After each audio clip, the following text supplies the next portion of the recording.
Distribuição Mundial Filmes. Descobrindo Jesus, volume 3. Episódio 7. Os Milagres de Jesus. Versão brasileira, Estúdio Áudio Brasil. As mentes céticas e crédulas do século XXI encontram dificuldades para aceitar o conceito de milagres. 2 milagres foram reconhecidos em um ano, não faz muito tempo, entre as mentes religiosas e entre as pessoas que acreditavam que a Terra fosse quadrada. A coisa mais curiosa é que usamos o termo milagre nos dias de hoje, mais do que ninguém. Em tempos de tecnologia científica, sondas espaciais e descobertas maravilhosas da medicina, usamos a palavra milagre o tempo todo, incluindo coisas do tipo, é um milagre que eles conseguem fazer esses dias. Usamos a palavra milagre com muito mais liberdade e menos precisão do que se usava nos tempos de Jesus. Quando penso no termo milagre e nos milagres de Jesus, me parece que os milagres de Jesus tiveram uma autenticidade, consistência, integridade, desde a maneira como foi realizado até como se relaciona com Jesus, fazendo com que ele seja absoluto. Mas a pergunta que Dr. Gordon Moyes, teologista, escritor e pesquisador. Eu vou defini-lo da seguinte forma. Um milagre é um feito sensato e ativo de poder, que oferece provas de intervenção divina para propósitos religiosos e transcendendo o que nós normalmente observamos como as leis da natureza. E note que é um feito sensato. E todos os feitos de Jesus foram sensatos e transcendem aquilo que chamamos de regras normalmente encontradas na natureza. Não contradiz a natureza. Talvez acelere a velocidade da natureza. Ou possa seguir a linha da natureza, mas isso não contradiz a natureza. Houve 35 milagres atribuídos a Jesus. Na sua grande maioria foram curas de pessoas que estavam doentes. 4 dos milagres tinham a ver com a natureza. 3 envolveram a ressuscitação de pessoas que haviam morrido. E apenas um foi um milagre de destruição de uma árvore seca e sem frutos. Geralmente, em traduções modernas dos escritos, a palavra milagre não foi usada. Ao invés, é descrita como um ato de poder, ou um sinal, ou ainda um desejo. Veremos nesse episódio 4 milagres de Jesus, de perto. E o primeiro milagre foi durante um casamento em Canaã, na Galileia, enquanto ele transformou água em vinho.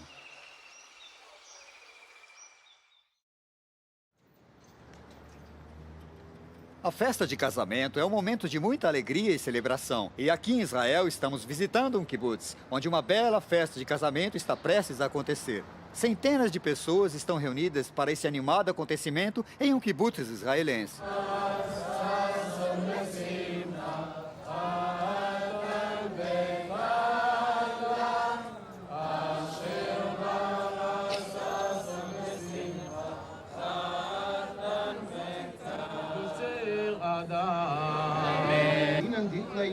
כל שמיה דקרני ודעתיד ומקנה בי והכל שרי ובריא וקיים נום דוד צבי בנו שמלך מנדלברג קטן דנן אחריות שטק תות תדע ומדוניה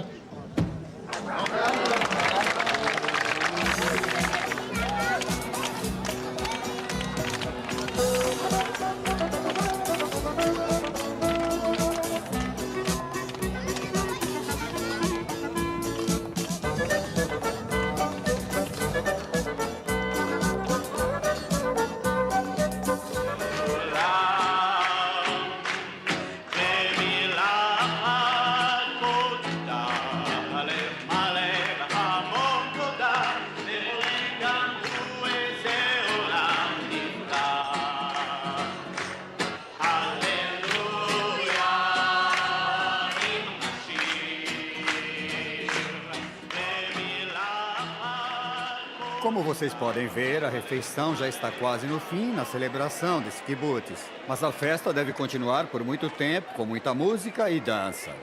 Foi nesse momento em que houve um problema na festa de Canaã, na Galiléia, pois a multidão estava lá para uma bela festa de casamento e o vinho estava quase no fim. Não havia vinho suficiente para todos. E a mãe de Jesus, Maria, foi até ele e simplesmente disse: "Meu filho, o vinho acabou." Ela não disse o que fazer, porém ele já sabia o que tinha que fazer. Então ele se aproximou do local onde havia 6 grandes potes com 100 litros de água, ou talvez até maiores que o tanque de gasolina do seu carro. E ele olhou para esses enormes potes e ordenou que o mestre de cerimônias fosse servir mais vinhos aos convidados. O mestre de cerimônias disse: "Mas não existe mais vinho." E Jesus simplesmente apontou para os potes e, ao despejarem a água dos potes, perceberam que era vinho dos bons.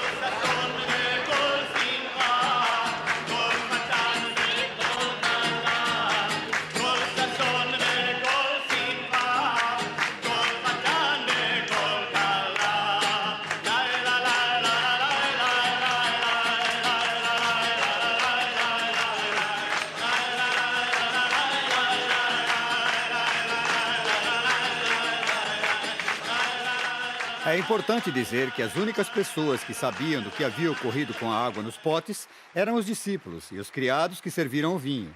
De maneira discreta, o milagre foi realizado para evitar o vexame da noiva e do noivo.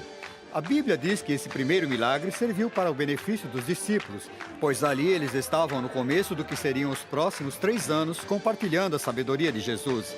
Eles precisavam de provas que mostrassem que Jesus era aquele que dizia ser. Por isso esse primeiro milagre em Canaã, na Galiléia.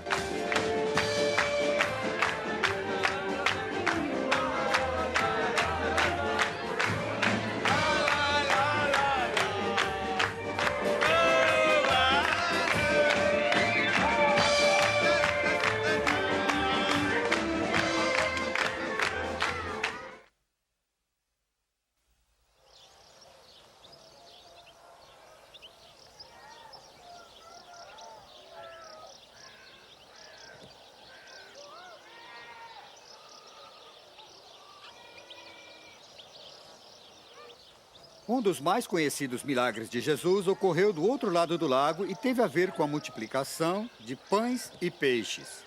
Vocês devem se lembrar da história, afinal é um dos mais famosos de todos os milagres bíblicos e, de fato, é um dos mais reputáveis. Vejam, Jesus se preocupava tanto com as pessoas que o procuravam que ele nunca tinha tempo para repousar. Então ele disse aos seus discípulos: "Vamos atravessar o lago." E eles foram de barco até o outro lado do lago. Mas as pessoas queriam ver mais milagres. Então eles o seguiram até a parte norte do lago, 40 milhas a pé, e chegaram bem no momento em que o sol estava começando a se pôr. Ao olhar para aquela multidão, Jesus disse aos seus discípulos: "Lhes deem algo para comer." E os discípulos disseram: "Mas, Senhor, tem mais de 5.000 homens aqui." Ele não contou as mulheres e as crianças, e possivelmente haviam mais do que 12.000 pessoas no total. Não haviam cadeias de comida rápida ou lanchonetes onde pudessem comprar comida. Então Jesus disse: "Bom, lhe deem algo para comer." E eles responderam: "Senhor, não temos nada para comer." E depois André, que estava sempre apresentando pessoas a Jesus, disse: "Senhor, tem um camarada aqui que tem 5 bisnagas de pão e 2 peixes pequenos. Será que eram as sardinhas que nós temos aqui nessa região?" E tomando o alimento em suas mãos, Jesus abençoou a comida. E depois ordenou que as pessoas se sentassem em grupos. E pediu que o pão fosse partilhado entre eles. E depois que eles comeram, havia sido suficiente. E Jesus disse: "Juntem o resto", e ainda restavam 12 cestos de pão. Algumas pessoas ouvem essa história e dizem que foi um milagre de multiplicação. Que, na verdade, Jesus pegou o pão e o peixe e os multiplicou continuamente, até que houvesse suficiente para todos. Outros dizem que foi um milagre de repartição, pois o camarada repartiu, dando exemplo para Jesus que, se utilizasse seus recursos especiais, multiplicaria e repartiria. Me parece que há um fundo de verdade nesse milagre. Um fundo de verdade no fato da multiplicação de pães e peixes. Mas não é verdade que em nosso mundo de hoje, quando existem tantas pessoas famintas, que Deus realmente oferece tais recursos. O que realmente nos falta é o milagre da repartição, pois nem todos têm o suficiente. Ao analisar este milagre, me parece que nessa noite, quando as pessoas foram alimentadas, houve uma autenticidade, uma verdade sobre esse milagre.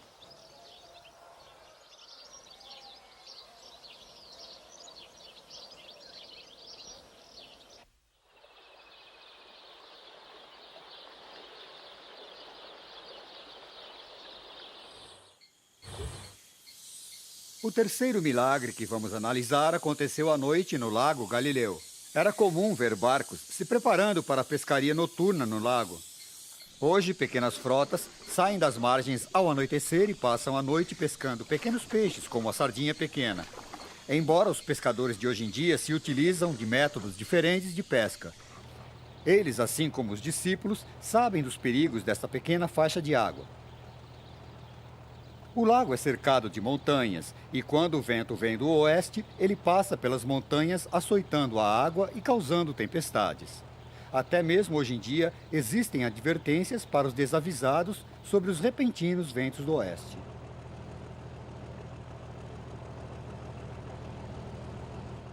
Foi em uma noite como essa que Jesus e seus discípulos preparavam-se para atravessar o lago. A água parecia calma quando eles partiram, mas bem no meio da travessia o vento começou a soprar.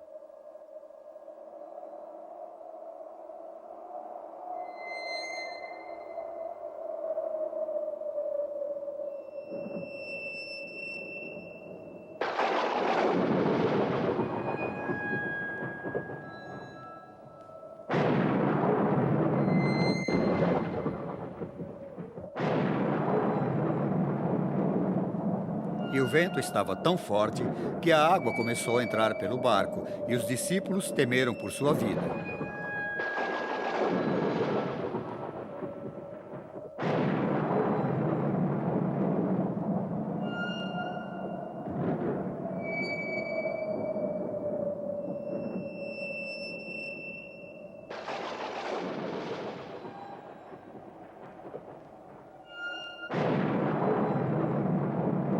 Eles sabiam quão perigosas essas tempestades poderiam ser. E rapidamente eles acordaram Jesus, que estava na popa do barco. "Mestre, estamos prestes a morrer!" gritaram. "Ajude-nos!" Jesus se levantou no barco e deu uma ordem para a água e para o vento. E eis que de repente a tempestade foi diminuindo. E uma imensa calmaria tomou conta. Os discípulos ficaram impressionados. "Quem é esse homem?" perguntaram, pois até mesmo as ondas e o vento o obedecem.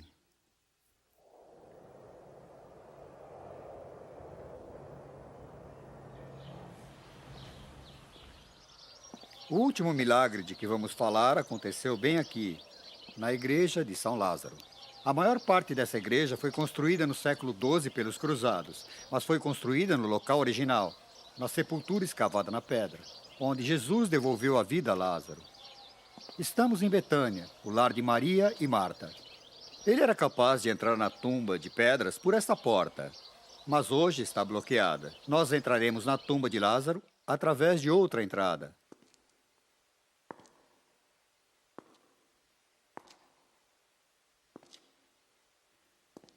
A poucas milhas de Jerusalém fica o subúrbio de Betânia. E aqui moravam 3 grandes amigos de Jesus: Maria, sua irmã Marta e seu irmão Lázaro. Jesus frequentemente era bem recebido aqui. Um certo dia, uma mensagem chegou até Jesus: "Lázaro está muito doente. Será que você poderia vir logo?" O problema foi que a mensagem demorou tanto para chegar às mãos de Jesus que Lázaro já havia morrido. Mas Jesus foi até lá imediatamente e, ao chegar lá, encontrou as mulheres angustiadas e muitos ao seu redor bastante tristes, pois Lázaro, um rapaz bastante popular no vilarejo, havia falecido. Jesus disse: "Não se preocupem. Acreditam em Deus?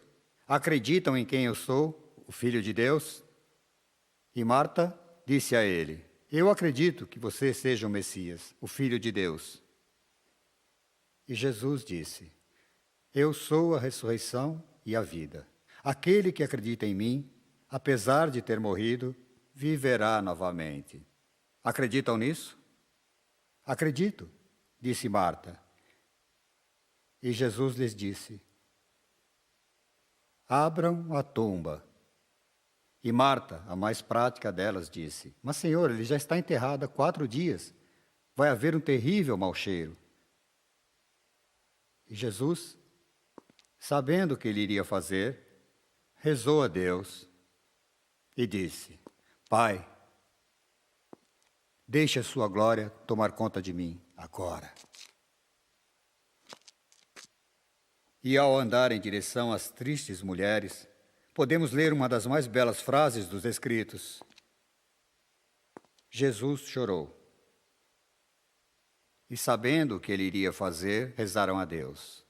E depois disse em voz alta: Lázaro, apareça! E houve um movimento na sepultura. E um homem apareceu vestido com roupas fúnebres, com um pano na cabeça. E Jesus disse: Desamarrem-no.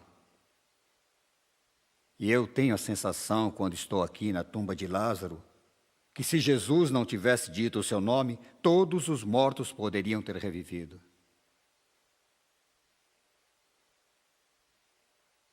Já enterrei mais de 1000 pessoas, e posso dizer que se alguém gritar no lado de fora do salão de cerimônia do crematório para que a pessoa amada ressuscite, todos olhariam com raiva por estar atrapalhando o funeral.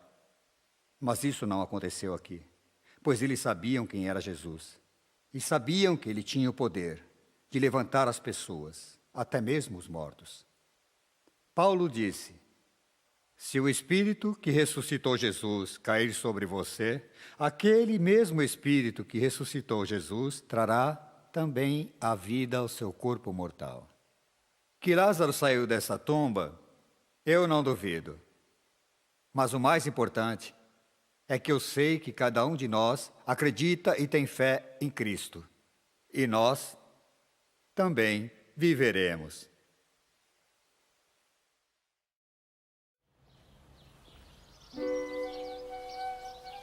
Nesse episódio, observamos 4 dos milagres de Jesus: a oferta de 5.000 peixes e alguns milhares de pães, a ressurreição de um homem, o controle de uma tempestade violenta no lago e a transformação da água para o vinho, o primeiro milagre realizado por Jesus.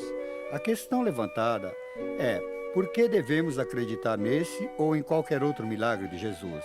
São 5 as razões pelas quais eu acredito em Jesus. Primeiramente, a atitude do próprio Jesus. Ele não realizou milagres para ganhar popularidade ou poder. Ele não os usou para se tornar popular ou famoso, mas sim os realizou por diferentes motivos.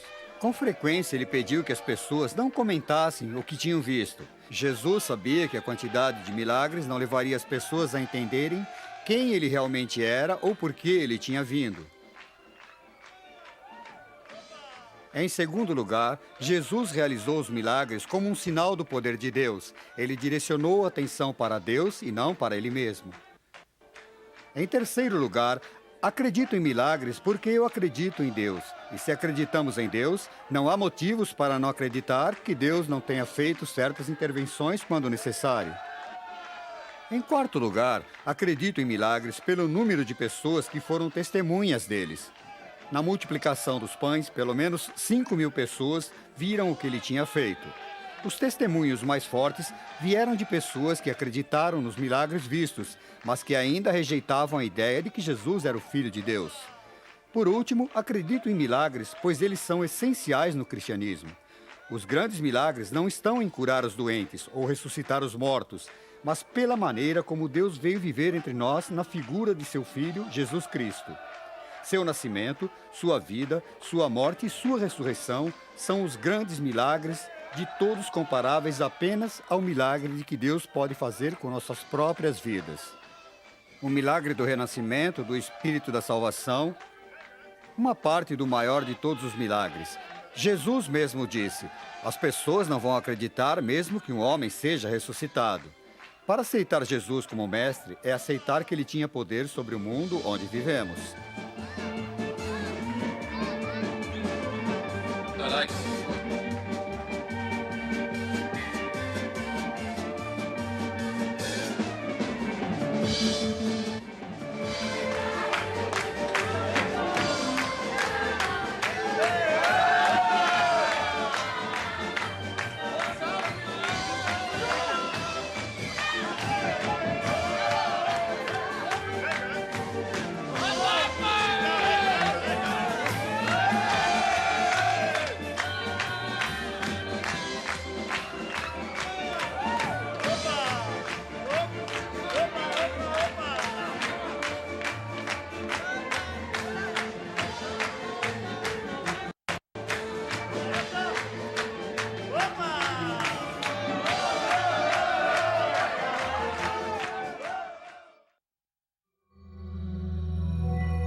Descobrindo Jesus.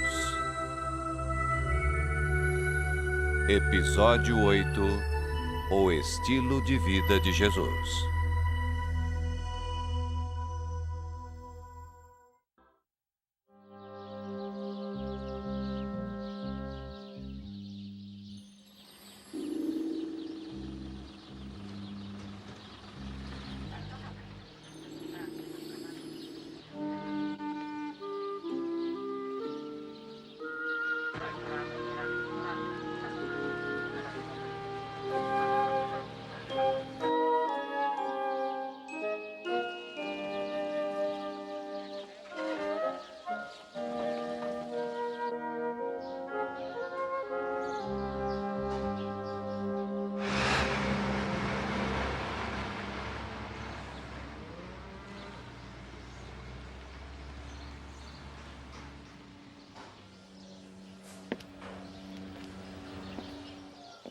Para 120 mil pessoas aqui em Israel, a vida em um kibbutz é o estilo comum. Existem 229 kibbutz por Israel e o primeiro foi formado em 1917. Cerca de 2% das pessoas hoje em Israel optaram por esse estilo de vida vivendo em comunidade. Em uma comunidade como essa, o marido e a esposa devem trabalhar por cerca de 50 horas por semana sem pagamento. Pode parecer meio duro a princípio, mas você tem que se lembrar que você tem uma casa, a sua comida, assim como a limpeza da casa é feita por outra pessoa. As crianças geralmente moram juntas em um estilo de dormitório. Embora existam alguns kibbutz hoje em dia em que jovens casais preferem que seus filhos permaneçam com eles e, como consequência, mesmo que eleve o custo para a comunidade, existem agora instalações na comunidade para que jovens casais e suas famílias morem juntas. Esse estilo de vida tem se mostrado muito atraente para um bom número de pessoas em Israel, visto também em comunidades da Austrália.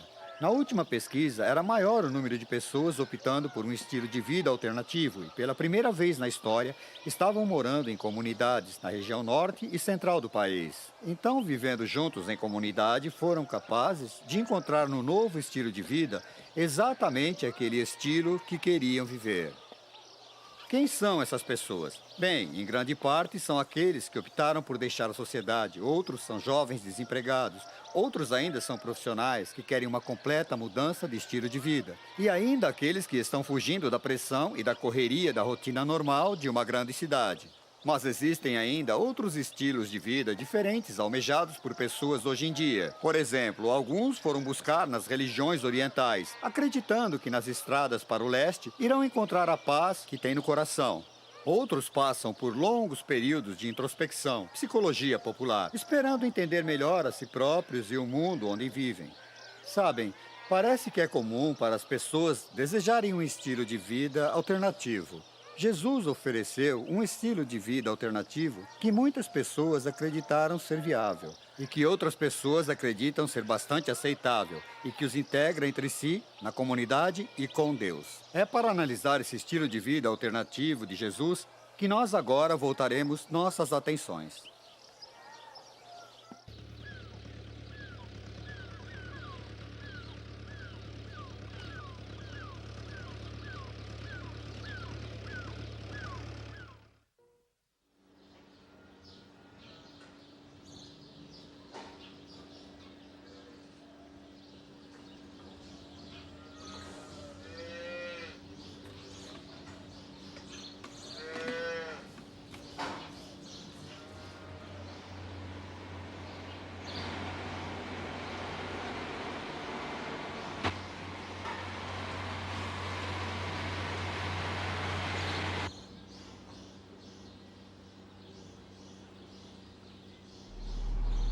O estilo de vida de um kibbutz moderno em Israel é bastante diferente do que os primeiros kibbutz estabelecidos no início do século. Se olharmos para os 300 kibbutzes no interior hoje, é fácil esquecer de que onde hoje há ricos pastos, pomares e fazendas altamente mecanizadas, não havia nada senão montes inférteis, pântanos e desertos.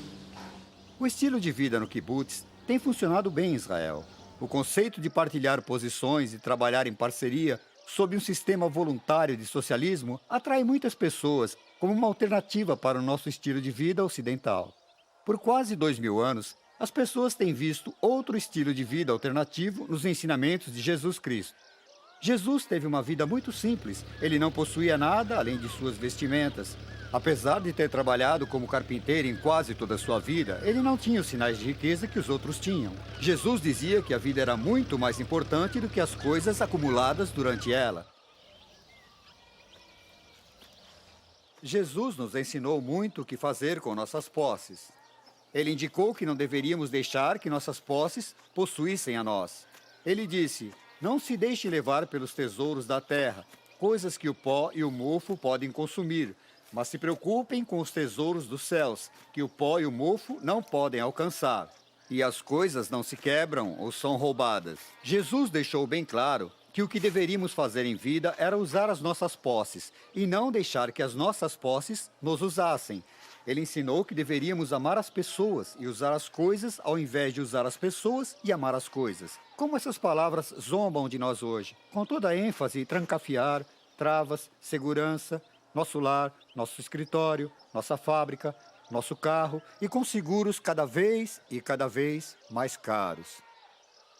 As palavras, ao longo dos séculos, zombam de nós com o nosso desejo de ter mais e mais coisas. Mas Jesus nos ensinou mais do que como devemos adquirir e usar nossas posses.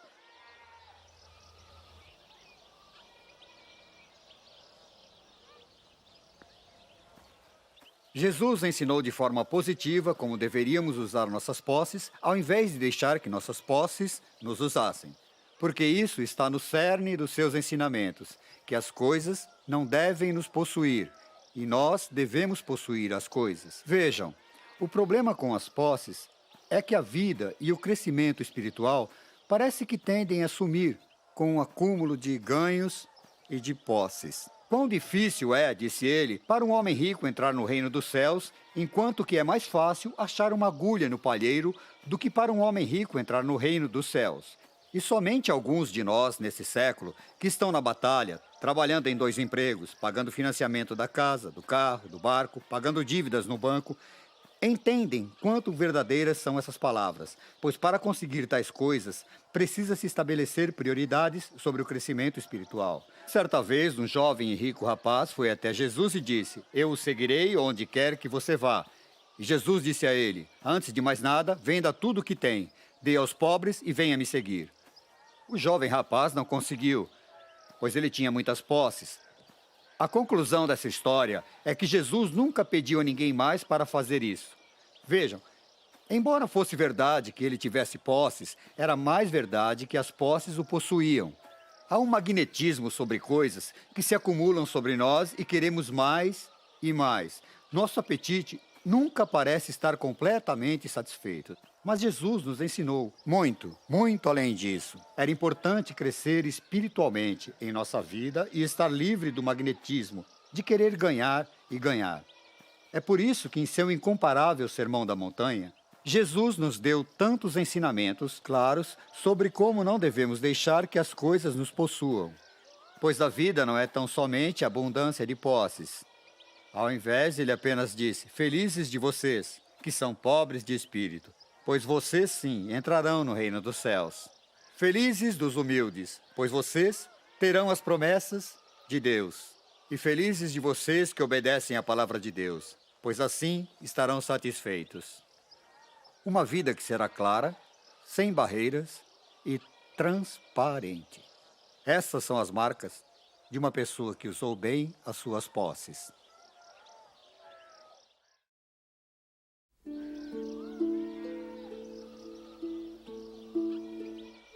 A segunda coisa que Jesus nos ensinou sobre como viver foi para depositarmos nossa confiança em Deus. Ao andar pelos campos da Galileia, ele usava a beleza da natureza ao seu redor para ilustrar como Deus se importa conosco. Não se preocupem com a comida ou a bebida de que precisam para se manter vivo, ou sobre vestimentas para seu corpo. Afinal de contas, a sua vida não vale mais do que roupas? Olhe para os pássaros. Eles não semeiam sementes ou fazem colheita, mas o seu Pai no céu toma conta deles. Você não vale mais que os pássaros? E por que se preocupar com roupas? Olhem para a maneira como as flores silvestres crescem.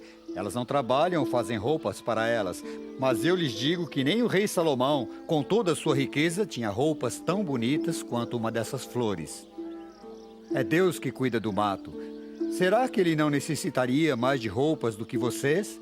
Então não comecem a se preocupar de onde virá minha comida, ou minha bebida, ou minhas roupas. Seu Pai do céu sabe que vocês precisam de todas essas coisas. Ao invés, se preocupem com todas as outras coisas, com o reino de Deus e o que Ele requer de vocês. E Ele lhes oferecerá todas as outras coisas. Jesus estava absolutamente convencido que Deus honrava aqueles que nele confiavam. Foi isso que o próprio Jesus fez. Ele confiou no seu Pai do céu para todas as suas necessidades. E em nossa sociedade materialista de hoje, quando as pessoas estão procurando um estilo de vida alternativo, Ele exige que nós façamos o mesmo.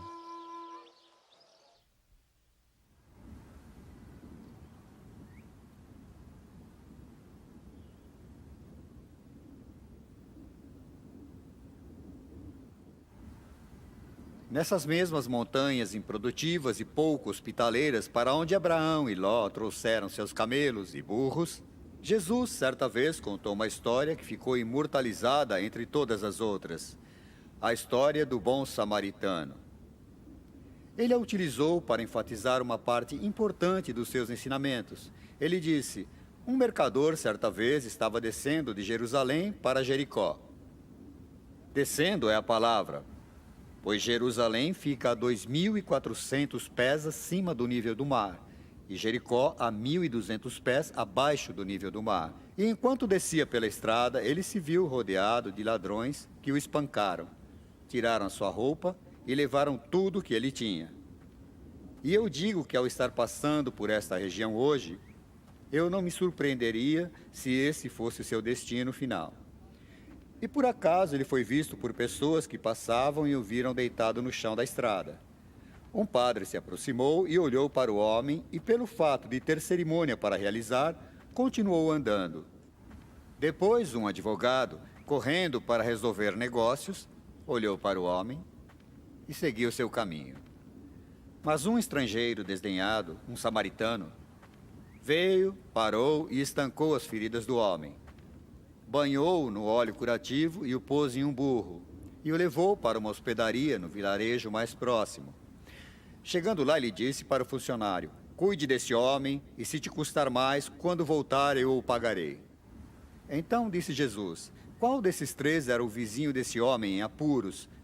E todos disseram: mas é claro, samaritano. E Jesus disse: exato. Aqueles que me seguem devem oferecer a vida por serviços de amor e cuidados para qualquer pessoa que precise, independentemente de raça ou condição.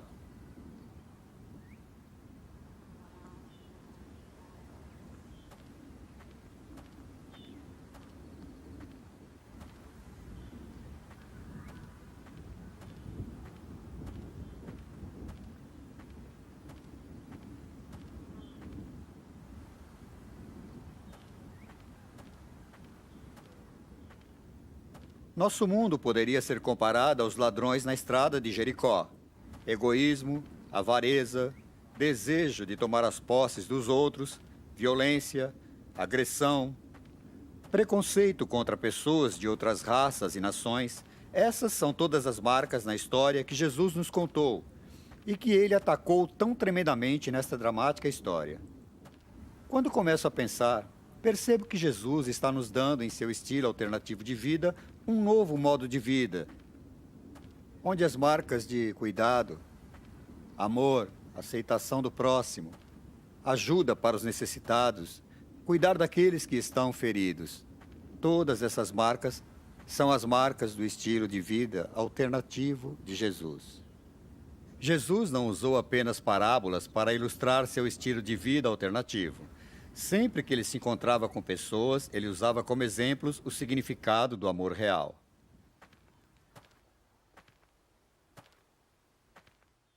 Essas ruínas de vilas abandonadas nos lembram dos conflitos existentes entre Israel e seus vizinhos.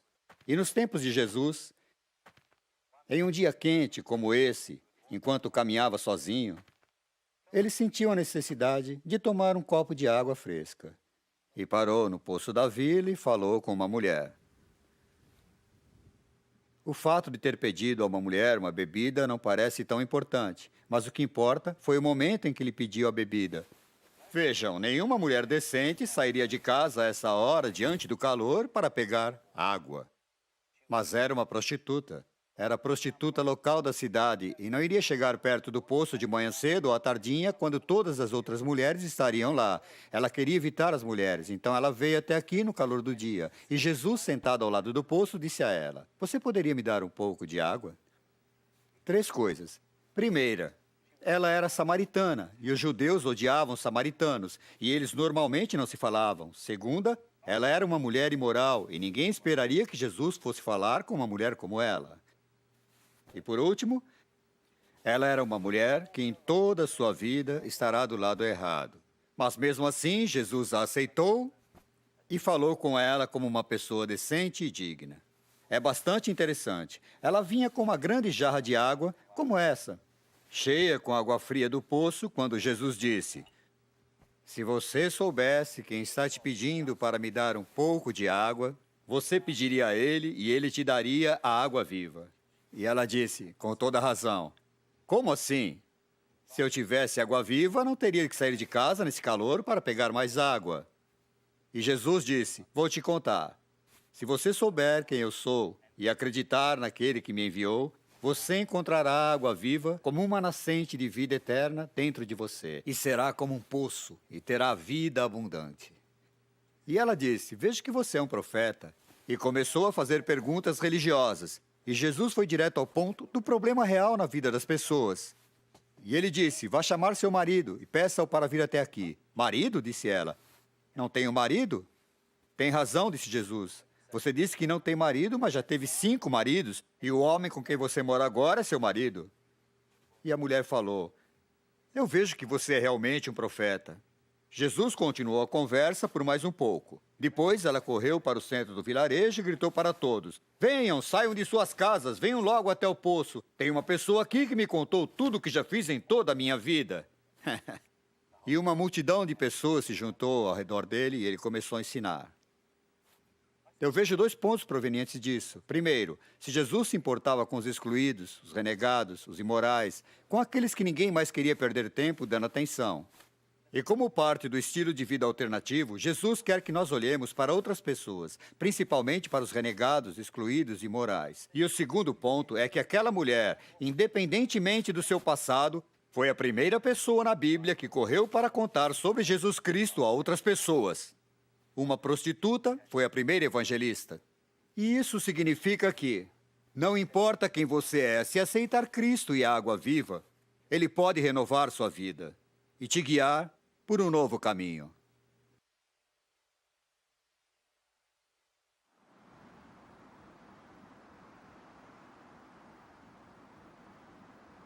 Temos falado sobre o estilo de vida alternativo de Jesus, com ênfase na simplicidade, na confiança em Deus e no amor pelo próximo. Aqui, entre as ruínas do Império Romano, podemos ver como ele construiu esse estilo de vida. Esse estilo foi construído com opressão diante dos pobres, sob imperialismo, egoísmo, sensualidade e luxúria. E era totalmente diferente do estilo de vida de Jesus. De fato, ao olharmos ao redor das ruínas na Cesaria, lembramos de 2 estilos de vida. E qual dos 2 perseverou? Foi o estilo de vida da simplicidade, da confiança, do amor.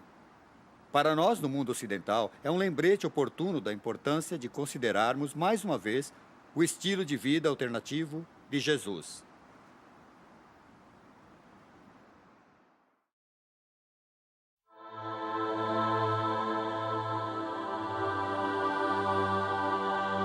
Descobrindo Jesus. Episódio 9. As alegações de Jesus.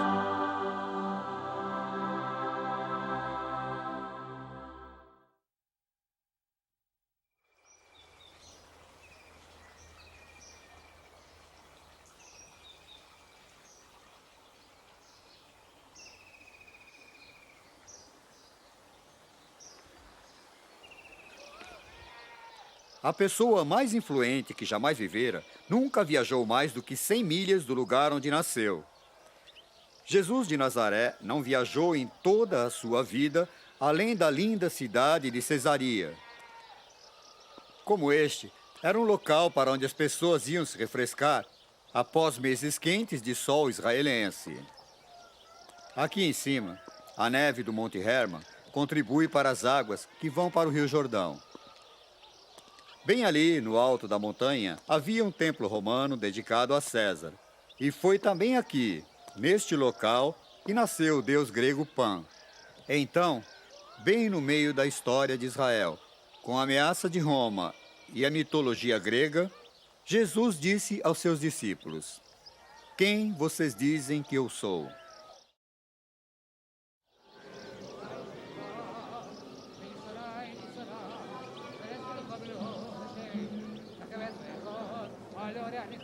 A questão de quem fora Jesus sempre foi levantada por diversas pessoas em seus 3 anos de campanha.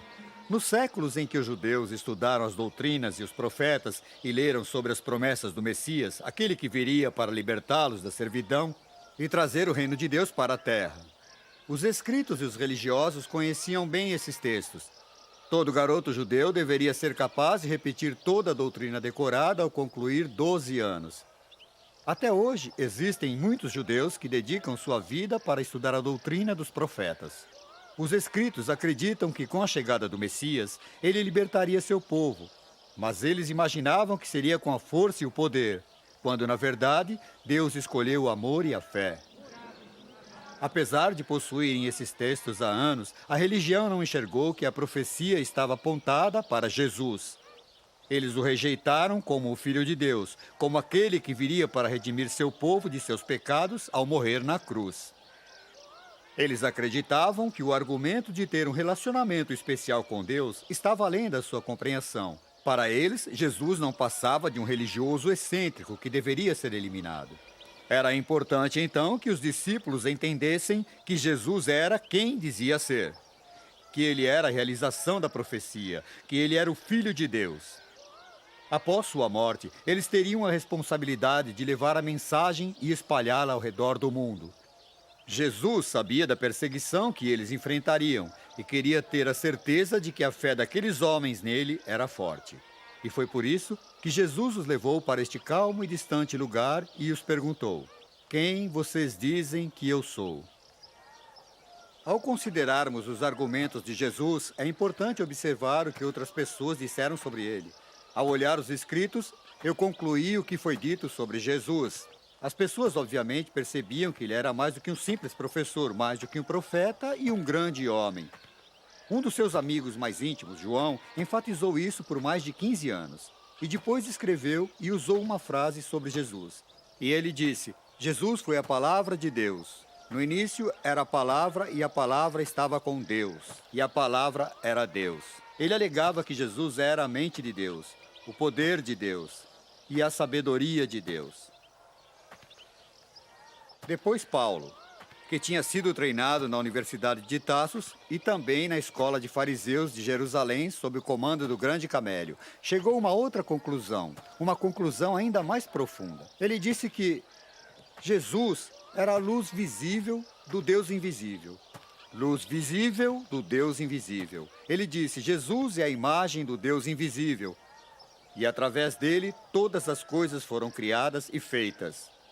Nas alegações dos escritos, Jesus não era apenas para ser o agente pelo qual as coisas foram criadas, mas ele era, na verdade, o rei dos judeus. No momento do seu nascimento, Maria sabia que ele havia nascido para ser rei. Foi dito a José que ele deveria chamar seu filho de Jesus, pois ele salvaria o seu povo do pecado.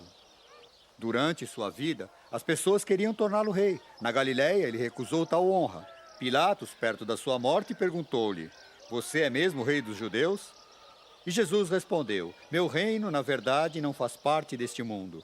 E ali na cruz, eles sabiam seu nome. Este é o rei dos judeus.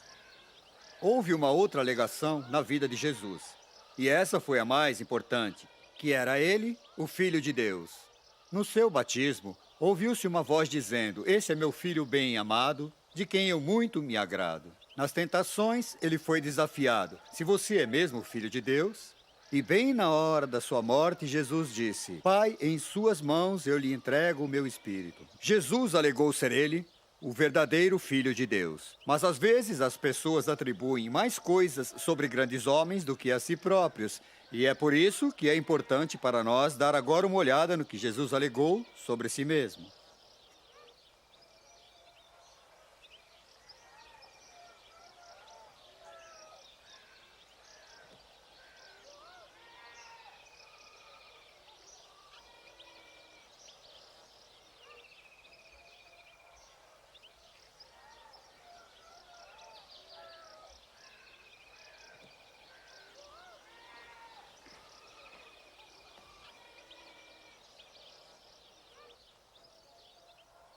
Jesus Cristo foi diferente de qualquer outro professor que jamais viveu. De fato, se você considerar os 100 grandes professores da história, homens como Moisés, Buda, Platão, Mohammed, acrescente à lista Karl Marx e Albert Einstein. Vocês vão perceber que todos eles disseram: não olhem para mim, olhem para meus ensinamentos, pois os meus ensinamentos são importantes. Mas Jesus disse justamente o contrário. Ele disse: olhem para mim. Ele disse: venham até mim. Ele disse: sigam-me. E era essa ênfase em segui-lo e estar com ele que fez toda a diferença em relação a todos os outros professores. Mas é claro que isso levou algumas pessoas a quererem segui-lo sem estarem preparados para pagar o preço. Um dia um homem foi até Jesus e disse: Senhor, eu o seguirei onde quer que o Senhor vá. E Jesus o interrompeu logo dizendo: olha, as raposas têm suas grutas, os pássaros no ar têm seus ninhos, mas eu que sou o Filho do Homem não tenho onde repousar. Como se ele dissesse: se quiser ser um dos meus seguidores, tem que estar preparado para pagar o preço. Bem, se quiserem resumir as alegações de Jesus, seria que ele pediu para que as pessoas olhassem para ele. Ele não escreveu um livro, ele não compôs um novo credo, ele não criou novas regras que teriam que ser aceitas. Ao invés, dedicou sua vida, ofereceu a sua amizade. E a essência do cristianismo se encontra na amizade de Jesus. Mas antes de encontrar a amizade de Jesus, você precisa de perdão. E foi aí que Jesus teve dificuldades com alguns dos ortodoxos daquele tempo. Vejam, ele chamou pessoas desrespeitosas para segui-lo. Ele disse: não é o são que precisa de um médico, mas sim os doentes. E eu vim convidar os pecadores a salvar aqueles que estão perdidos. Ele disse que estava disposto a perdoar os pecadores, mas as pessoas disseram: apenas Deus pode perdoar os pecados. Mas Jesus alegou que Deus era seu Pai. Portanto, ele poderia perdoar em nome de Deus. De fato, ele alegou ser todos os títulos que estavam reservados para o Messias. Houve uma ocasião em que ele foi à sua própria igreja, uma sinagoga em Nazaré, e ele se levantou para ler. E embaixo do pergaminho, no lugar do livro de Isaías, onde está escrito: o Espírito da doutrina está sobre mim, pois ele me escolheu para pregar as boas novas para todos os pobres, para libertar todos os oprimidos, para dar visão a todos os cegos e para pregar as palavras do Senhor. Depois, ele fechou o escrito e disse: hoje esse ensinamento foi cumprido bem aqui. Mas eles ficaram tão chateados com ele que o levaram até o topo de uma montanha e queriam jogá-lo lá de cima, pois ele alegou a todos ser a realização da profecia do Messias. Mas ele fez o mesmo durante toda a vida. Ele alegou ser todos os títulos, alegou ser o Filho de Deus, o Filho do Homem, o Messias, o servidor de Deus, a plenitude de Deus, o mistério de Deus, a imagem de Deus. E todos esses títulos criados por Jesus e por seus seguidores, é claro que o levaram a conflitos com os ortodoxos daquele tempo. Na verdade, no seu julgamento, a palavra usada era blasfêmia. Blasfêmia! Pois, afinal de contas, ele se fez passar pelo Messias e pelo Filho de Deus. E todas essas alegações foram aceitas. Alegações sobre ele. Mas é também importante saber das alegações feitas por ele.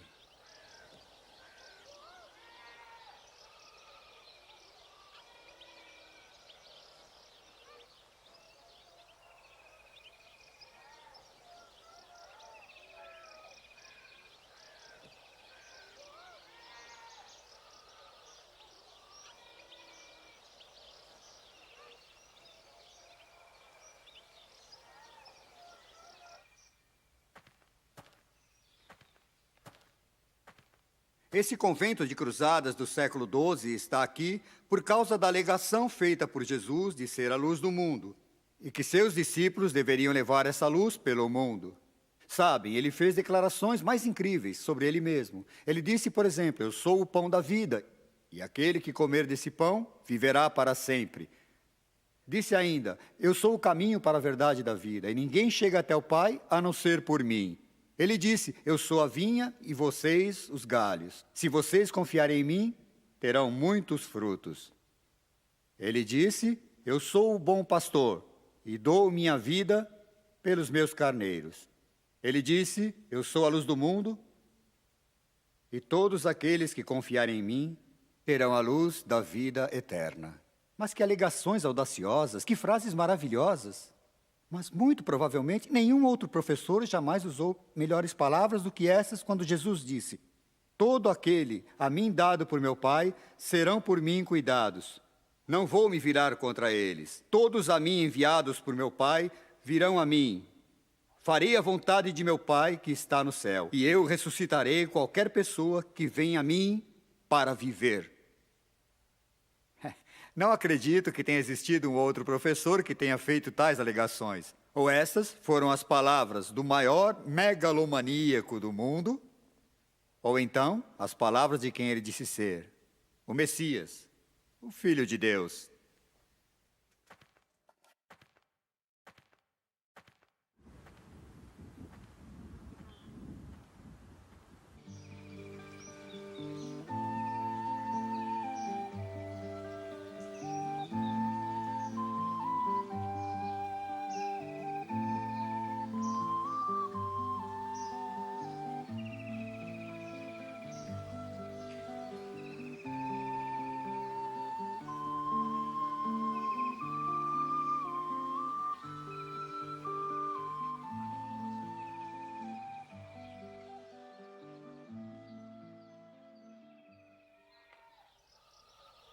Bom, chegou a hora de refletirmos sobre as alegações feitas por Jesus.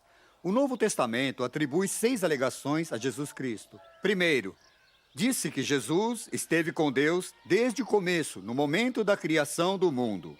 E talvez vocês achem difícil entender a princípio, mas se aceitarem o fato de que Deus estava em Jesus Cristo, reconciliando o mundo nele mesmo, então é óbvio que Deus, a Trindade, Pai, o Filho, o Espírito Santo estavam envolvidos na criação. Nas palavras do apóstolo Paulo, todas as coisas foram criadas por meio dele, e sem ele nada teria sido feito.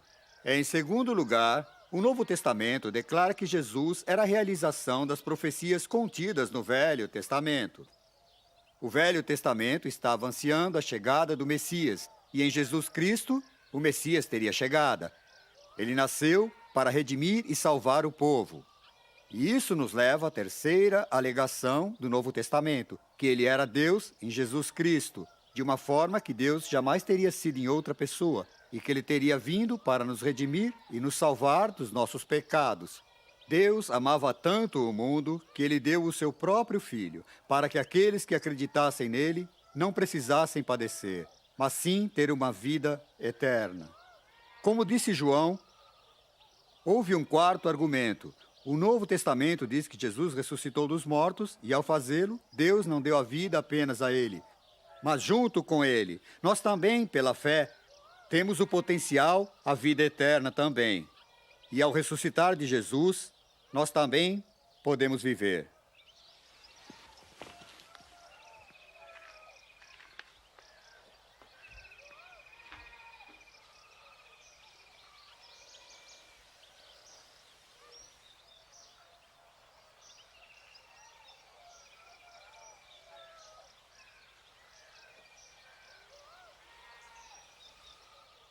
Houve uma quinta alegação sobre Jesus que o Novo Testamento e os cristãos fizeram, que diz que Jesus Cristo traz alegria vibrante para a vida.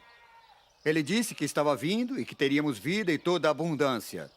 E a amizade de Jesus deu a pessoas um verdadeiro senso de alegria pura, e essa amizade estaria aqui na terra. E nem mesmo a morte poderia pôr fim a ela, pois continuaria após a morte na alegria da vida eterna, além do túmulo. O sexto aspecto das alegações sobre quem foi Jesus dizia respeito ao fato de que ele seria o rei que retornando com triunfo, com poder e majestade para julgar o mundo. Os cristãos acreditavam que ele estava por vir. De fato, a palavra de saudação era Maranata. Venha, Senhor, venha. E eles saíam pelos 4 cantos do mundo dizendo para as pessoas se prepararem para a chegada do rei. E espalhavam a mensagem com alegria e triunfo, pois Jesus Cristo iria chegar em breve para julgar a todos e recompensar as pessoas com glória. Ele garantiria um novo reino, uma nova era e uma nova Jerusalém. Ao olhar as alegações de Jesus por meio das palavras do cristianismo e do Novo Testamento, essas 6 alegações me deixam como que acreditando serem 3 opções. Ou ele foi um mentiroso, e quanto mais eu olho para as palavras de Jesus, mais eu vejo a sua integridade, o senso de coesão, propósito, e não há ninguém que tenha ouvido suas palavras e que tenha ousado duvidar delas.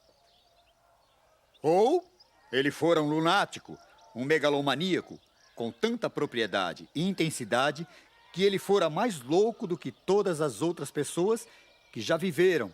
E de fato, ao olharmos a vida e os ensinamentos de Jesus e o vermos de perto, não há espaço para tal conceito. Bom, se ele não é um mentiroso ou lunático, a única outra opção é que ele é o Senhor. E esta é precisamente a opção do Novo Testamento. Os escritores, ao observarem as alegações de Jesus, viram que ele era o Senhor de todos, e especialmente o Senhor das suas vidas. A pergunta que começamos é simples. Quem vocês acham que eu sou? Disse Jesus. E a resposta é simplesmente que ele é o Senhor. Paulo resumiu, acredito que na forma mais bela. Ele disse: embora Jesus Cristo tenha a natureza de Deus, ele jamais se utilizou da prerrogativa de ser o Filho de Deus. Ele se esvaziou e tomou o papel de servidor. E ao se encontrar na forma humana, ele foi humilde o bastante, obediente até a sua morte, mesmo com a morte na cruz. E é por isso que Deus exaltou tanto e deu o nome acima de qualquer outro nome. O nome de Jesus. Cada palavra tem valor, seja no céu, na terra ou embaixo da terra. E é por isso que, ao fim, todos deverão confessar: Jesus Cristo é o Senhor. Para a glória de Deus, nosso Pai.